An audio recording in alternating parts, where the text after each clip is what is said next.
Nick Robinson was on that ship until June this year as Director of Public Activities. How do Scientologists react when it's proved to them that Hubbard claims things in his past that just aren't true? Well, it depends how high up they are. Obviously, you can shake a pretty new Scientologist that way. But if they've been in Scientology a long time, they don't think in other terms, you know. Scientology is their universe, and so they would just refuse to believe it. What are you actually doing on this ship now? I am studying ancient civilizations, trying to find what happened to them, finding out why they went into a decline, why they died. This studying, I mean, what do you do? How do you do it? I have sent out several people to look over areas and so on. They come back, they tell me what they are. I go out to the important ones.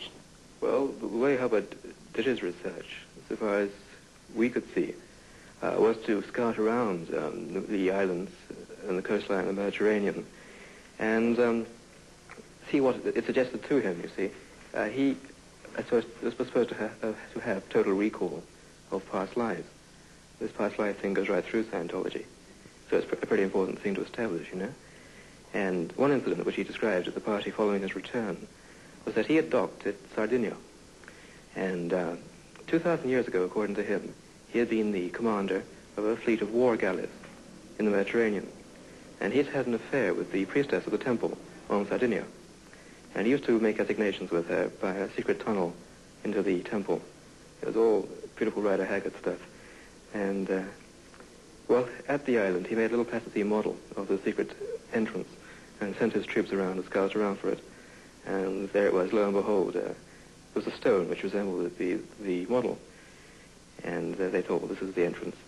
And when Hubbard described this at the party, celebrating his return, you know, the whole room sort of erupted into cries of good old Ron and the whistles, you know. And I think I was the only one there, kind of skeleton at the banquet, you know, who thought, well, this is marvelous showmanship, but it doesn't prove a damn thing about past life. Do you believe that you have lived before? Now, to answer that question is be very unfair. Scientologists believe they've lived before, though, don't they? Oh, yes. As a matter of fact, it's quite interesting that exercises can be conducted which demonstrate conclusively that there are memories which exist prior to this life. This is a drill. This is a drill. Fire, fire, fire on the food deck. These are some of the faithful at fire drill, one of the few things we were able to film before they got angry. One crew member wrote a letter published in the ship's magazine. My body was seen in the ship at a certain place, whereas at the very time it was being seen, I was discussing the very spot with another 3 Sea Organization members way away from where I was seen. After this, I received 3 letters from South Africa, the writers of which were glad having seen me and congratulated me on looking so well. My last time in South Africa was 1957. Recently, I went there 4 times bodiless to see my friend Chris Weideman. My body has not left Spain since it got here. Not everybody on board was so fortunate. Nick Robinson. For a long time I was noticing discrepancies between what Hubbard was claiming to be the abilities of his clears and OTs and what I knew were their abilities. I met several hundred of these clears and several OTs, which are the advanced students, and they just didn't have the abilities Hubbard said they had. He published some years ago that a clear would have a genius IQ, would have total recall, that is perfect memory, would have excellent health, high ethics, and will never have accidents by his own fault. Now, I found incidents to refute every single one of those claims. In fact, I never found a clear who lives up to the entire formula. So, I thought if Hubbard could exaggerate here, was other areas he could also exaggerate. I went down to Valencia to check out these OTs, who were there en masse, and I wasn't impressed at all, so I left. Those who stay provide Hubbard with an almost free crew. There are no professional sailors. He pays them just enough for cigarettes and sweets, but they pay him rather more. The new advanced courses cost something more than £1,000 plus keep, payable to an account in the name of Hubbard's present wife. If all 250 people have signed for these advanced courses, which according to Hubbard can be completed in weeks, days, and even hours, that makes over £250,000. The scrapers could be scraping for quite some time.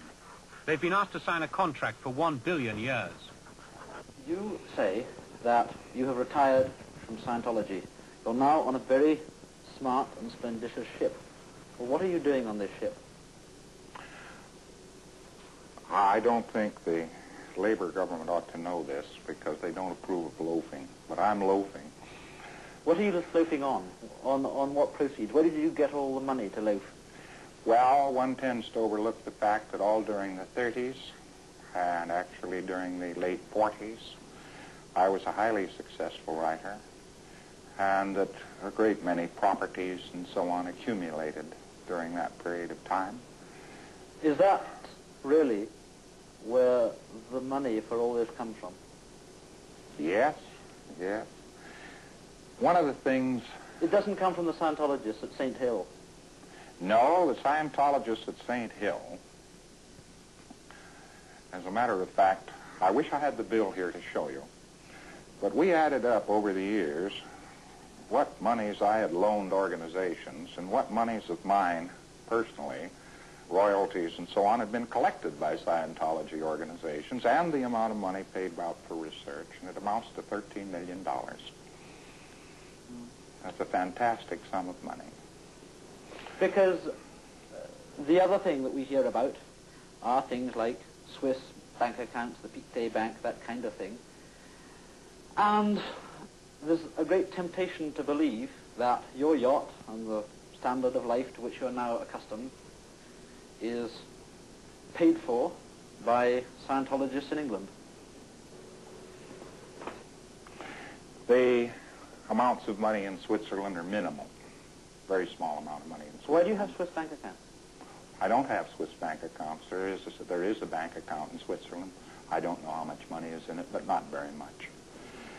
The amount of money which comes to me at this time is mostly capital, because I don't take any income. These days, in days of income tax, it's almost impossible to take any income. So your capital, that did come from the Scientologists? No. No, the Scientologists and so on, actually, it's what I tell you is quite true. Yes, but the only problem I have with that sum is you haven't told me where the money does come from, where the obviously very large sums of money that you have. Well, there were very, very large sums of money that I made when I was very young. 15 million published words and a great many successful movies don't make nothing. Hubbard's finances are almost impossible to unravel, but in the pre-boom days of Scientology, from 55 to 59, he and his immediate family got at least $154,971, plus a percentage, usually 10, of the gross income of all other Scientology organizations. If he still gets 10% from St. Hill alone, that's roughly £100,000 a year. And he doesn't deny selling his name to the organization for £100,000, but says he never got the money. Well, people don't talk about how Hubbard gets his money. You know, they all assume that the handouts tell them that he used to be a millionaire himself before Scientology. And it's not an area which it's safe, really, to look into. Hubbard claims that he is well out of Scientology. Was that your impression? He really is in charge all the way. And he receives telexes every day from his organizations all over the world, especially St. Hill in England. And he sends telexes to St. Hill, giving them instructions and so on. So he really is involved. Don't you wake up sometimes in the middle of the night and think to yourself, well, I've been on this ship with a whole lot of Scientologists who believe I'm fantastic, and I've been here for a whole year and not seen anybody else, and I wish to hell I could go away from them? Well, I haven't been here a whole year, you know. I've been out associating with Arabs and all kinds of people. And one of the ways you learn about life is to associate with people. And But you don't. You only associate with Scientologists. Perfectly happy to associate with anybody. The whole point about it is they don't believe I'm fantastic. If you saw the number of times they don't follow my orders. Well, they probably disobey his orders in the Seal because a lot of the crew so far have been completely incompetent. They haven't been able to obey his orders. In fact, we've had accidents and so on due to that. But on board the ship, he's a kind of Jesus Christ come Buddha, you know, all rolled into one. I mean, his busts and photographs are everywhere. He just is God. You say that Scientology is a science. Now, it seems to me that Scientologists believe quite a lot of things which would be scientifically unacceptable, and that therefore Scientology isn't a science at all. It's a faith, like flying saucers are a faith.